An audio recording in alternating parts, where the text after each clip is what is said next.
6 মাস পরে ক্যান্সারে মারা যাবে, তাই স্ত্রীকে ডিভোর্স দিয়ে দিল। কিন্তু স্ত্রী সেটা জানতো না। শুনে যান। ডিভোর্সের পরে আমার স্বামী আমাকে একটা চিঠি দিয়ে বলল, মারিয়া, আজ থেকে 6 মাস পরে চিঠিটা পড়বে। আমি বললাম, লাগবে না আপনার চিঠি। যেখানে আপনি আমাকে জোর করে ডিভোর্স দিলেন সেখানে আমি চিঠি নিয়ে কি করব? প্লিজ চিঠিটা নাও, এটাই আমার শেষ অনুরোধ। ইচ্ছে না থাকা সত্ত্বেও চিঠিটা নিয়ে ব্যাগে রাখলাম, শুধুমাত্র স্বামীর মন রাখতে। সবাই বলতে পারেন ডিভোর্স কেন হলো? আসলে প্রশ্নটা আমারও, কেন সে আমাকে ডিভোর্স দিল?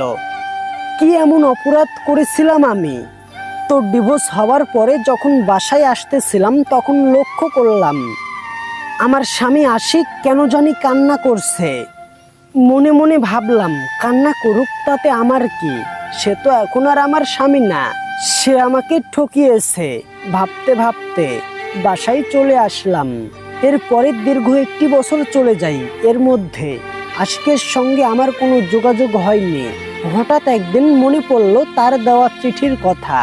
মুহূর্তেই ব্যাগ থেকে চিঠিটা নিয়ে পড়তে লাগলাম। চিঠিতে লেখা ছিল, প্রিয় মারিয়া, আমাকে ক্ষমা করে দিও। তোমাকে ডিভোর্স দেওয়ার কারণে খুব ইচ্ছে ছিল তোমাকে নিয়ে সুখের একটা নীড় বাঁধব, কিন্তু সেটা আর হলো না।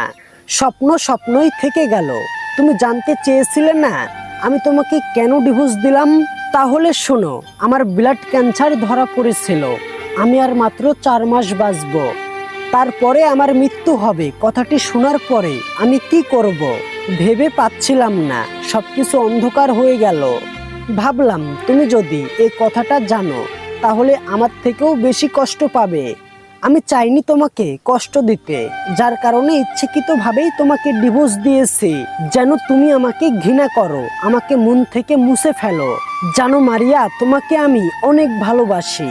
তোমাকে ডিভোর্স দেওয়ার পরে আমি অঝরে কান্না করেছি, কিন্তু কিছু করার ছিল না। আমার চোখে দেখা তুমি শ্রেষ্ঠ নারী, তোমার মতো কাউকে পাইনি। যদি আবার পুনর্জন্ম হতো তাহলে আমি আবার তোমাকে চাইতাম, কিন্তু সেটা তো সম্ভব না। ভালো থেকো আমার শখের নারী। মৃত্যুর পরে আকাশের তারা হয়ে তোমাকে পাহারা দেব। ইতি তোমার ডিভোর্সের স্বামী সবুজ। চিঠিটা পড়ার পরে আমি নিস্তব্ধ হয়ে গেছি। কি বলবো, ভাষা খুঁজে পাচ্ছি না। পুরো মাথাটাই যেন গোলমাল হয়ে গেল। একটি পুরুষ আমাকে এতটা ভালোবাসতো সেটা আমি বুঝতেও পারিনি।